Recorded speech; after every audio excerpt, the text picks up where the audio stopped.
Hello and welcome to another session at the Change Exchange, where our guest today is Nicholas Goliath, who has the longest lashes that I've ever seen on a man. And you are part of Goliath and Goliath. Yes, and you are funny for a living. That's what I do. I tell jokes to pay my bills. It's possibly the best thing I could be doing in my life right now. Nicholas, I want to, this is about change moments in one's life. And we were talking earlier, and probably the first big change moment was one that you didn't really have any say in, when your parents moved out of Eldorado Park to Florida when you were 11. 10 turning 11.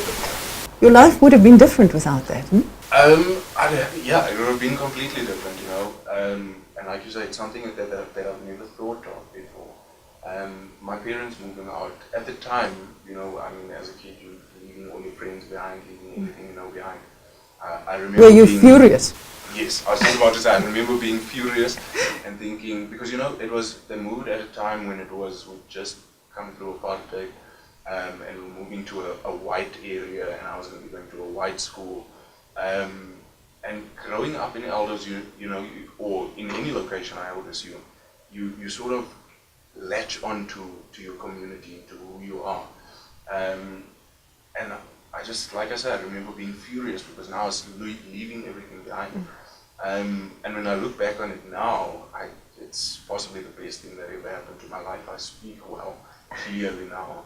Not that people from Elders don't, but there's just that stigma that once you change your accent, you change the way you perform or you act in public, then people think you're trying to be something that you're not.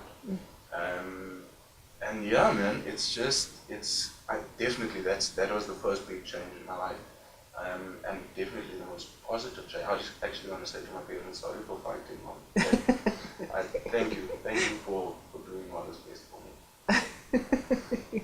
What did you want to be when you were growing up? I had massive dreams all through my youth of being a pilot. That was my dream. I always wanted to be a pilot. There's just something amazing about being in control. I wanted to be a commercial pilot more specifically. Just being in control of a massive, at the time it was a Boeing 747, now it's the A380. There's something amazing about having full control of a massive machine like that, and just the freedom of no robots, no speed cops, you can do whatever you want up there, well, obviously within limits, but that was my number one dream. Unfortunately, I was a very lazy scholar, and one needs science, my two weakest subjects, are vital to be a pilot, so I never made it that far. So can you remember when you knew that this wasn't possible, when you made a different decision? I'd have to say it was when I matriculated in 2002, because I applied for SAA, used to run that, I don't know if they still run the cadet pilot training program, and I applied for that, and they didn't even come back to me, but I knew when I was applying that my results weren't good enough, and I think I was sort of relying on the off chance that the BE thing was going to come in, that they need just one colored guy to fly a plane. But that didn't happen, and then what happened is, with the majority of non-white South Africans, is what I found is my parents sort of forced me to study, forced me to go to university, because those were the options. Either you're going to study or you're going to work. There's no break, no gap year, no time for playing games. And because I wasn't ready to work, I decided to go and study, but I had no idea what I wanted to study. So I ended up wasting 2 years of my parents' money and time trying to do corporate communication and marketing communication at UJ, which also just didn't work for me. It was something that I wasn't interested in, something I didn't enjoy. I was studying for the sake of studying, not for the sake of learning. And then how did that next decision come about? How did you finally pluck up the courage to say to your parents, look, this ain't working? Okay, so it was less about plucking up the courage and more about having not been to classes, having not written exams, and being put out. I'm sorry, Ma. I'm sorry. I feel so too. But yeah, it just got to the point where I wasn't going to. pictures. I mean, I think I lived a pretty sheltered life. My parents were very protective of me. I was an only girl. I'm still an only child. So, you know, I was very protective. I wasn't really allowed to go out, and my friends would tell me about going to clubs and parties and being out all night, and I had no idea. And you know what they say, when you lead a sheltered life, the minute you have that little bit of freedom, I was here 24/7, just party lifestyle going on. And then, yeah, unfortunately I didn't make it through. That was the first year. Second year, same thing. I reapplied for a different course, got accepted, did exactly the same thing I'd done the year before. And I think that's the point where my parents said, okay, enough is enough. It's time to find a job. And started working. I worked in call centers, man. That was my first call center ever was Telkom 1023. Directory inquiries. Possibly the most boring job ever. To just sit in front of a computer, answer the phone and say, yes, oh, you want to go to dinner? Yes, cool. And then send them the results for the contact number. And then I got stuck into call centers for 9 years. Good heavens. Yeah. Can I just go back one step? What would you say to young people now who have to make that decision, go to university or start a job or whatever? What makes the difference? Why? I mean, you say you wasted 2 years of your life, 2 years of your parents' money. How does one not do that? You know, for me, it's a matter. I believe that you've got to, as a person, stand up for yourself, because coming out of matric, you're still a child, you're still living under your parents' roof. You know, so they sort of force you. If this is what I've seen, I've got a cousin who's just matriculated now, and she's so passionate about dance and so passionate about marketing, and you know, she got accepted. She got 4 distinctions in matric. Got contacted by WITS, and they accepted her. She applied for a teaching degree early in the year. You know, that's where you're not really sure what you want to do. And she's applied for that and got accepted, and now she's accepted that, whereas she wanted to go to IMM to go and study that. But I feel like, I don't know, because maybe your parents are going to watch this and they can say, how can you say that about it? But anyway, I feel like they sort of forced it, because you go to WITS for WITS' sake, because WITS is this great institution, and when you've got a piece of paper from WITS, the world is your oyster. Stamp of approval. Which for me is not really important. Look, it's important. I mean, education, obviously, at the end of the day, is vital. But what's more important, or the way I see that you're not going to waste your time or your parents' money, is by simply just doing what you love, finding what you enjoy doing, and finding a way to monetize that. And coming out of matric, it's sort of difficult. I mean, I've only been in comedy for 5 years. For 10 years after finishing school, I had no idea what I was going to do. So, you know, it's such a difficult thing, because nobody places a lot of importance on happiness. You know, all through your career, your school career, the importance is placed on education and performance. On performance. But happiness is not a factor, because they make it seem like when you've got this performance, when you've outperformed everybody else, you're going to have all the money, you're going to have all the success, and that's going to make you happy. And it doesn't work like that, because I know so many people who financially are over-exceeding in life, but when you see them on a day-to-day basis, they're the most unhappy, the most, you know, just generally sad people. I'm afraid that at my point in life, I see friends who are waiting for retirement because they've gone through their lifetime, through their career time, like that. And that is incredibly sad. Yeah, because, I mean, like I was saying, I worked in call centers for 9, almost 10 years. And I remember waking up every single day and hating my life, hating my job. You know, I've heard it said so many times, where you work hard enough, just hard enough to be broke. You earn just enough money to be broke. Because all you're doing is you're paying your bills at the end of the month and making sure you've got money to get you to work for the rest of the month. And then at the end of the month, the cycle starts again. So, you know, you never have sort of disposable income to do anything. I remember when my first son was born, it was 2009, I was still in the call center, earning next to nothing, and I was working 8 to 10 hours a day, weekends as well. And it was just such a miserable time. I couldn't do anything for my son. I couldn't really take him out. I couldn't buy gifts or sweets or, you know, and it's just the small little things that that bothered me. Of course. And then what happened?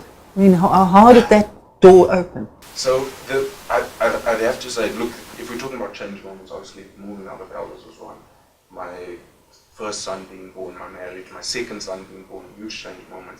But I think the biggest change was realizing that comedy is what I want to do and that I'm actually good at it.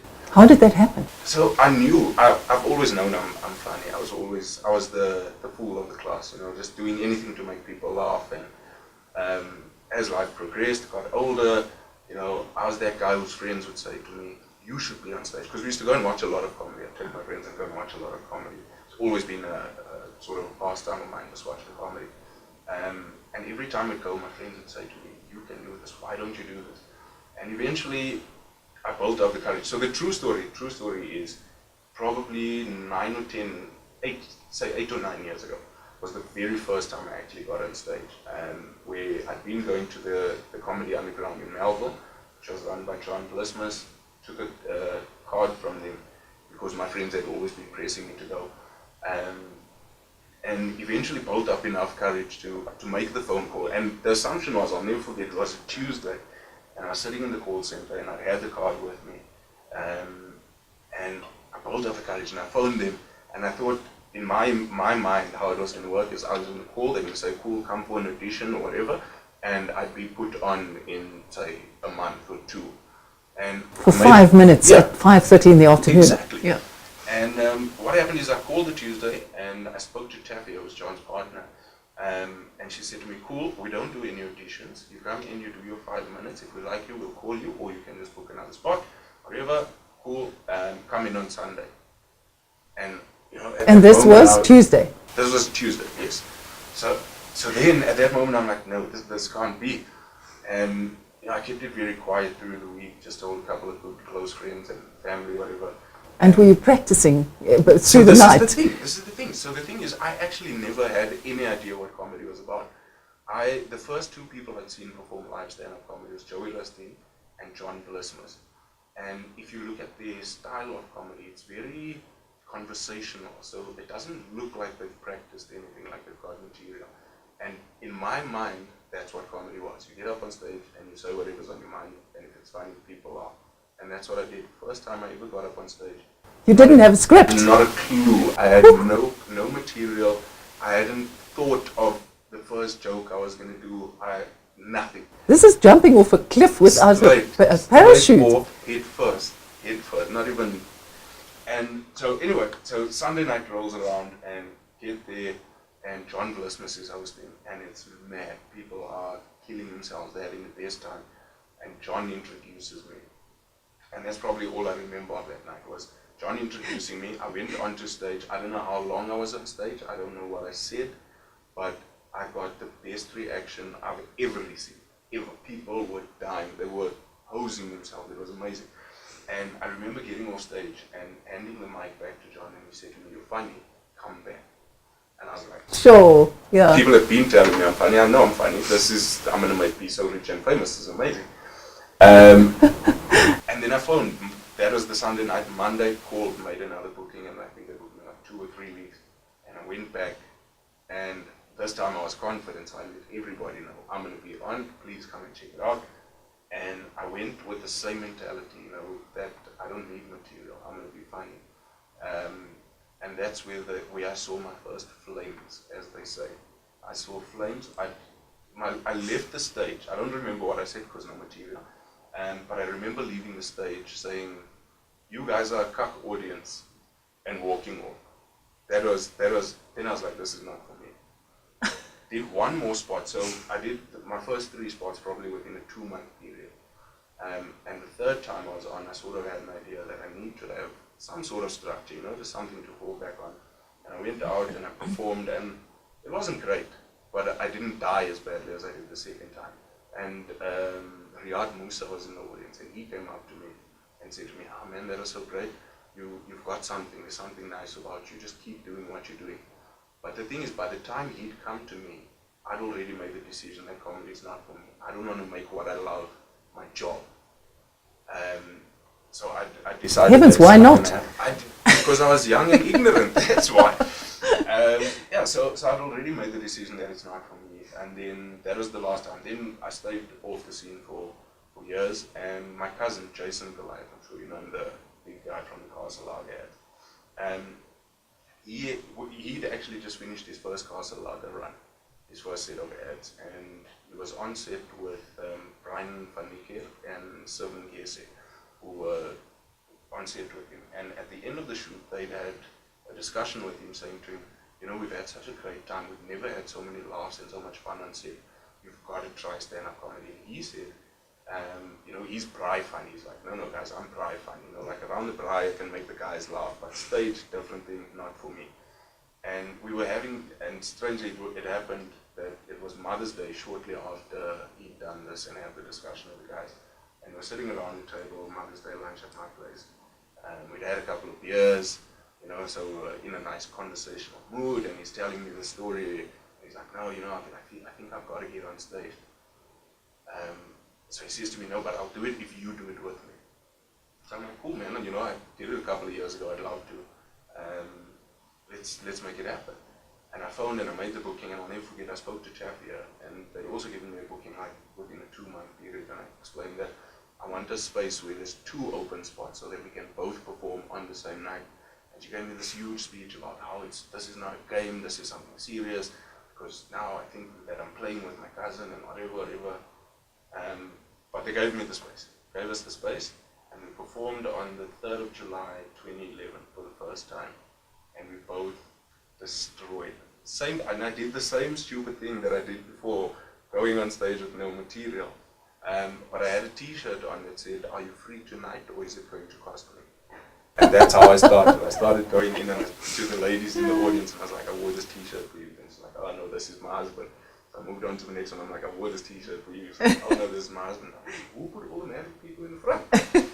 And there's a girl sitting next to them. I'm like, are you married? She's like, no. I'm like, I wore this t-shirt just for you. And from there, it just exploded, and we had the best time. And you know, we came off there. I remember having a discussion with Jane saying, we can do this, we could. And we promised, he made me promise that we're going to go to every single gig until people believe that we are comedians. So we made sure every Sunday we were at the Underground, any other gigs that were happening, whether we were performing or not, we were there. 2 months later, we decided to start our own gig. When did you know that you could actually earn a living out of this? That actually only came... Because you were still in the call center during the day. I was in the call center during the day, performing comedy at night, or going to gigs at night. And I think we'd started our first gig already, so I must have been in for 6 to 8 months before I made the switch. And it wasn't a complete switch from corporate to comedy. So what happened is Jason used to do work for Macro as an in-store announcer, the guy that says, ladies and gentlemen, make your way down to the Molten, that guy. So he'd been doing that for years and years. And he was in the process of moving out of that business to focus more on comedy and his corporate things, which opened the position then for me. And I went in, did a bit of training with him, and that worked out. And yeah, I did that for probably 2 years. Which was a lot easier because I was working less hours. That could pay the bills, and you had more time. Exactly. And it gave me more time. I wasn't forced to be in an office, which was fantastic. And it was something that I knew I always wanted to do something where I would meet people and interact with people on a daily basis. And that gave me the perfect opportunity to practice my craft as well, because the more time you have on the mic, the better you become on stage in terms of your performance and everything like that. You learn to do it by doing it. Exactly. And that I did for 2.5 years. And that was absolutely fantastic, man. And in that process, I then started as a corporate comedian as well. So I do corporate events, perform comedy, and slowly I made my way into the corporate emceeing of events, which slightly more money, you know, better status, easier work. And that was, so probably I'd say 2 years ago, that I realized that I could do this for money. And the best thing is that I would still do it for free, because I didn't start comedy for money. I didn't start comedy for fame. I started comedy because I love what comedy does to an audience. You know, I always say to the guys, for me, it's true happiness. The audience experiences true happiness while a comedian is on stage. If they could, if they're terrible, then it's true sadness. But like, so the way I put it is, for the 15 minutes that you see me on stage, that you're watching me, you forget about your problems, your work stress, your husband or your wife that's cheating, your kids that are on drugs or gangs or whatever the problems are. For that time that you see me on stage, you forget about that and you focus on what I'm saying. And if you enjoy what I'm saying, you laugh and you're happy. And that's the best experience. I mean, you know, I always say to guys, comedy is a gift. Like, when you give somebody a gift, the reason you give them a gift is it's their birthday, they're celebrating something, and you want them to feel happy. So comedy is also a gift because I'm making the audience feel happy. But the benefit I have is that I can give this gift to 100 people, to 1,000 people, 10,000 people at the same time. And it's just the most amazing thing to make people happy. It's unbelievable. How have you seen the comedy scene in South Africa grow in the time that you were there? Because, you know, 20 years ago, 30 years ago, when I was a young person in Johannesburg, wasn't aware of comedy at all. Well, the thing is that comedy hasn't had an industry in South Africa. You know, there've been guys like your Joe Parkers, your Mel Mullers, who have been performing comedy for years and years.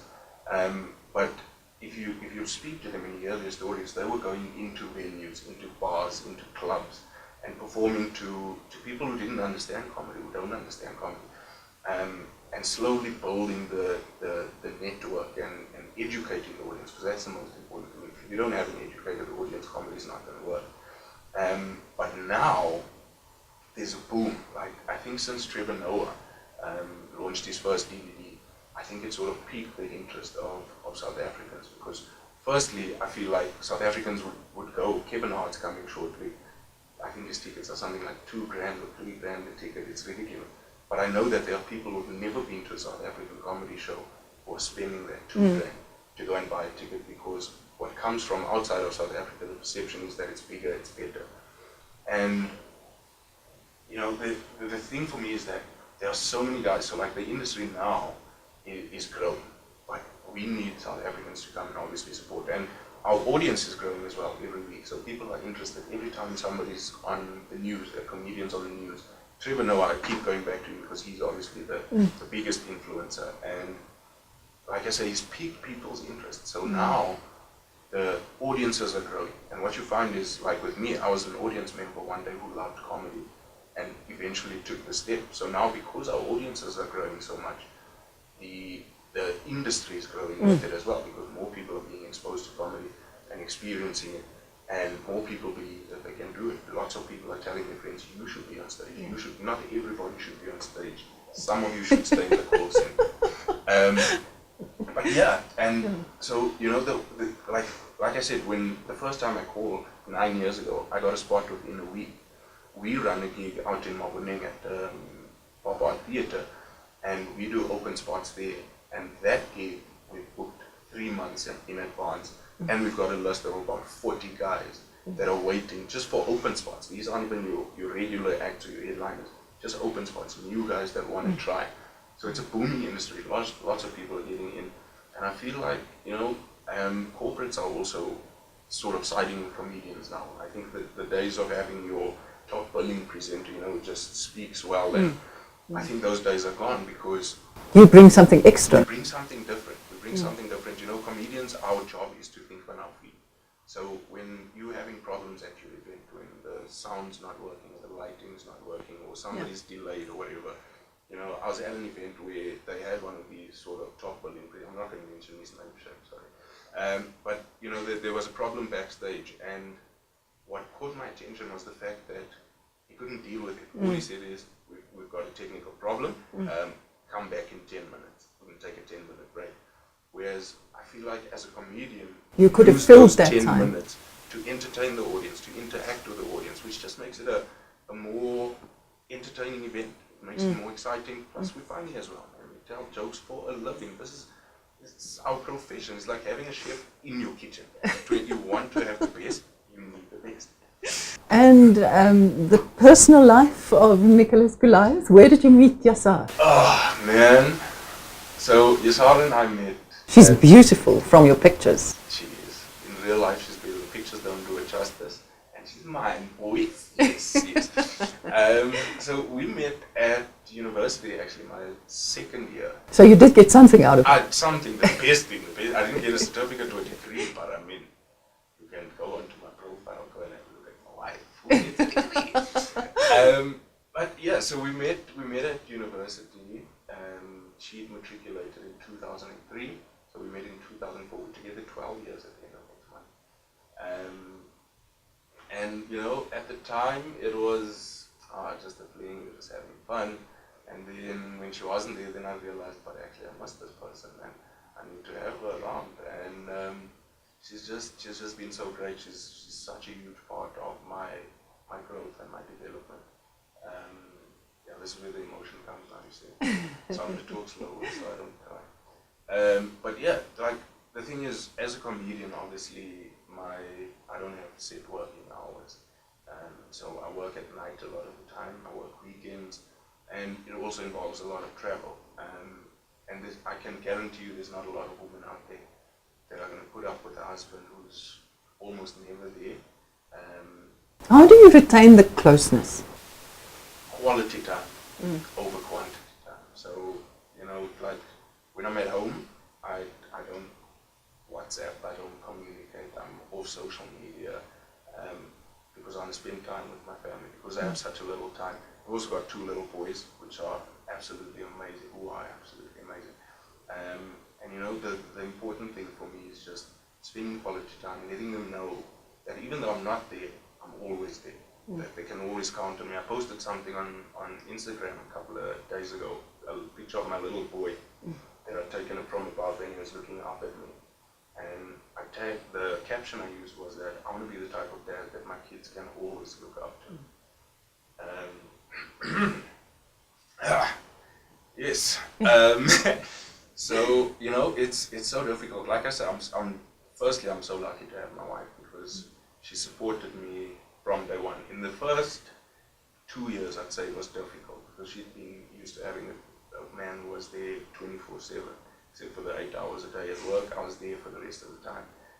And to make that change from me always being there to me barely being there, it was a bit of a struggle in the beginning. What does she do? She's an insurance facilitator for Old Mutual, so she does a lot of training and recruitment. But it's in regular hours and yeah, it's fairly been regular, yeah. regular hours and a fairly settled thing. But she's also in the process of growing and changing and developing. She'd also worked in a call center for years and years, and then eventually 2 years ago moved over to facilitation. And since she's been there, she's so much happier that because she's always wanted to teach. That's been her passion, to teach. And now she's teaching adults, but I mean, it's roughly the same thing. And she's so passionate about it that she goes the extra mile. She's always doing more. And now people are noticing. She's always been, like, since the call center, always does the extra, goes the extra mile. But for some reason was never noticed in the call center. Now in facilitation, people are noticing that. She's been selected for development courses, and you know, she goes on conference with the execs, and you know, so she's also so she's got an 8 to 5, but because she's so driven and passionate about it, she works a lot on it as well. And is there a bigger family that supports you in looking after your boys? And yes, because I mean, 2 busy careers makes it difficult. It does. She's on conference. She was on conference last night, so I was alone with the boys last night. But there is a big family, so her parents also help us quite often, so mine. Just in terms of when it's, you know, these last minute things, because I get quite often like last minute calls for shoots or castings or whatever, and she'd be busy, so our parents help us quite a bit. And what does that mean to you, to have that whole support structure? Because I think, I mean, I never had that. My parents, I came from the platteland, and so I was always a nuclear family. So I wouldn't be where I am if it wasn't for the entire structure. And you know, I never expected to be where I am. And even for my parents, I mean, the same thing, they also had to adjust to the career change that I've made. Because once again, I was always there as a family man, you know. And I remember in the beginning of my comedy career, my mother also arguing with me and saying, "You're never home, you're always out late, you're always partying," you know, because I'd come home and I'd had a few drinks or whatever. And I just kept saying to her, "I'm not partying, I'm working. Yes, I'm having drinks, yes, I'm socializing, but it's networking, it's making the connections with the right people so that I can develop, so that I can grow." Because, like I said, the industry is booming at the moment, and if you are not there, they forget about you like this, forget about you like that. But it's quite hard to keep your priorities straight as well, huh? Because you could get, especially you're young, you could get swallowed up. No, definitely. And it's such an easy thing. I mean, you know, because it's always a party. I work at parties. So every time I go out of the house, I'm going to a party. Whether I'm going to work or not, there's going to be a party. So, you know, and I've seen guys that have come into the industry and get absorbed by that party lifestyle. But I was lucky in that I had Jason with me. Like, we started our paths together and we sort of motivate each other all the way. And he said to me in the beginning, because in the beginning we got swallowed in. We were coming home like this, you know, when you're sideways, when you don't even remember how you got home. You don't know if you Ubered, if you drove, you know, and we just got caught up in the beginning. And he said to me something that his granny had always said to him is, "The parties don't get finished, you get finished." And, you know, then we realized that we are actually good at this thing, and it's a business. And if we're not working, we're not getting a salary from a boss at the end of the month. So if we're not working, there's no money coming in. And that realization, I think, is what sort of switched, where we can still go out and we can still party with the best of them, but we also understand that every time we leave the house, it's got to be for business, especially for me. You know, I'm leaving my family at home. I've got to be able to come back with something. I don't want to leave the house and come back and just say, "No, it's gone," for no reason. I've got to come back, whether it's with financially or somebody that I've met, or, you know, some type of connection that I've made. It's got to be worth it for me to leave the house. I'm not leaving the house to just go and party anymore. And are the boys part of that? The added sense that here are two little people that I am responsible for? Definitely. I'd say are my main driving factor. I've got my eldest son Matthew. He's turning 7 next month, and he's at the DSJ, the German school in Auckland Park, which is a private school, and as you know, private schools not affordable. But DSJ, I must say, possibly one of the most affordable private schools as far as that goes. And I just realized that I don't want my kids to have teachers that are not at school because they're not getting paid. I don't want my kids to not pass because they didn't have textbooks, because they didn't have whatever. And I made the decision that I've got to send my kids to a private school just for it to be easier for them. Because the easier it is for them to maintain that excitement about learning. My son started grade 1 yesterday, and the look on his face, the excitement about going and learning, you know. And I was saying to Kate, my cousin, that's the problem. That's like, people lose that excitement for learning, and that's when you start doing poorly at school. And now at the school he's at, it's set up for them to be educated, and it should just maintain that excitement. And obviously I'm going to be a part of that.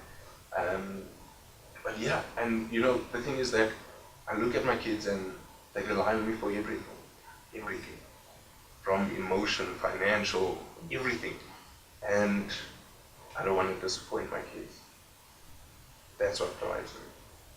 That's what makes me get up and be by me every day. Yeah, because it really is a very serious job. Yeah, it is. And so I did a little calculation for myself a couple of weeks ago, and I was saying to my wife, you know, I realized the scary thing about raising kids is that to raise one child from kindergarten, which is where my kids started, to matric, plus the extra year that they do for A levels, costs R1 million. Whew, one shouldn't do sums like that. No, one should. One should, because now I know what my target is. I've got a target of R2 million just for education. Haven't paid for food, haven't bought any clothes, Christmas presents, birthday presents, all that stuff. That's just education. So now I know that I'm not working hard enough. I'm doing well, but I'm not out working hard enough. And I want my kids to have the best of everything. Well, you promised to cry, so let me try. No, I'm just fighting the tears. Can you remember the first time you held Matthew? Yes. I remember bursting into tears, because it was a Caesar, so, and there was a whole lot of drama. It was like change companies, like just before my wife got pregnant. Well, she wasn't my wife at the time because, I was covered school. Must just make sure first. But anyway, and so I changed companies and I had medical aid, and then I moved over and there was no medical aid, and there was a new thing coming, the whole long story. But anyway, so long story short, I didn't have medical aid, had to pay cash. It was a huge thing. And there was some stress because then I was going to a government facility, to the clinic my wife was going for checkups and everything, so we keep both in the government hospital because you have to do it like that, otherwise cash 30 grand to have a baby. Exactly. And anyway, so what happened is that we were going to a gynae as well, just to private gynae, getting the checkups done.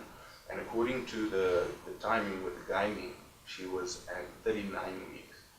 And when we went to the clinic said, no, you're only at 35 weeks, come back in 2 weeks. And we're like, look, this baby's got to come out, or else there's going to be complications. And they're like, no, according to us, 38 weeks, it's not going to happen, come back. And we went back to the gynae and he said, look, your options are find the money, pay the private clinic and let them do it like that, or you can go back in 2 weeks and I can't guarantee you that your kid's going to be alive. And eventually, luckily I had a family member who was financially stable enough to assist me, and we went to Flora Clinic, fantastic hospital, and my wife gave birth. Well, they had the C-section, and my son was born, and he had all these little bubbles on his skin, from, when you're in the water too long, you shrivel up, and he had all these little bubbles that had burst because the amniotic fluid was drying up, because it was actually at 39 weeks, and the cord had wrapped around his neck. And they all found all of this out as they pulled him out. And in that moment, I realized how lucky I was to have my son born, to have the family and the support that I had that I could do that. And made me think about people who don't have that support or losing their kids because of simple, stupid technicalities, and there you go. And I remember holding him, and it was just the most amazing experience. That was when I realized that this is a lifetime commitment, that this little boy is going to be, whatever he becomes, I'm a huge part of it. And that's when I decided that my family's got to have the best. They've got to come first in everything.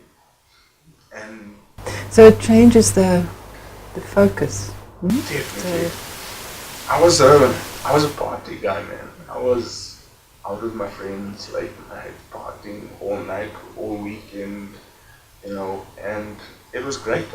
I don't regret it at all. But just having my first son completely changed the person I was. And it made me realize that I can't always party.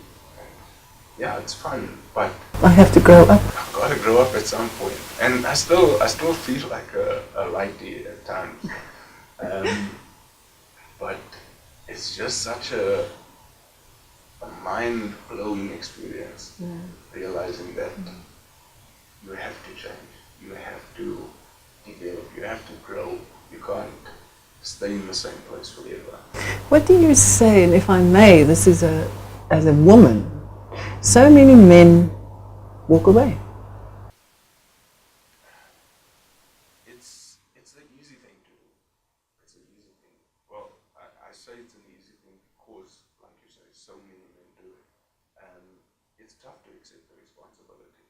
It's tough to have to man up. I mean, at the time my son was born, I was earning 4,000 rand a month. Like I said, I had enough money to be broke. I didn't have money for a child. I didn't have money, So I mean, for me, it would have been, if I think about it financially, it would have been so much easier for me to say no, because we weren't married at the time. It would have been easy for me to say no, I'm not going to be involved and I'm not interested. But I must say, I've had my father who who taught me what it means to be a man. You're lucky. And I can't imagine not having him around. And if you say what it means to be a man? To accept the responsibility, to do what you can to make your kids proud. And so I stepped up to the plate, as they say, which, if I look back on it now, it's the best thing I've done in my life. Because if I think about it, if it wasn't for my son, my first son, I'd probably still be out partying. I'd probably still be stuck in a call center. Because I'd have no reason to leave. Because I was okay. I was okay being broke. Making enough money to just be broke. Just from day to day. Yeah, I could survive. I had enough money for cigarettes, for petrol, food. I was fine. And because my focus was on partying. And, it was easy. And like I say, if I hadn't stepped up, I don't know where I'd be today. And so they say adults don't make children, children make adults. And it sounds as if this really happened to you. That's exactly what it is. That's exactly what it is, man. Tell me about the home that you've made, the physical home. Where do you live? And why did you choose that? So I'm still out in Florida, in the same home my parents moved to. What happened is that they built a cottage in the back for my grandparents many years back, for them to move in when they were old, and my grandfather wasn't well, and they moved in there, and then my grandfather passed away, and my granny moved to my mom's sister, so the cottage was open, so I moved in, and then eventually Isar moved in with me, and 9 months later, after she moved in, that's when the baby came. And we stayed there for a while, and then one of our other family members, or other families in the family, had a bit of a financial issue, and they lost their place. And they then moved into the cottage, which made me and my girlfriend at the time move into the house with my parents, which obviously is not ideal. You don't want to be living in the same house with your mother-in-law in her house. You have to live under their rules, but we have a baby. I mean, you know what we're doing. Now you want to come and tell us how to live our lives.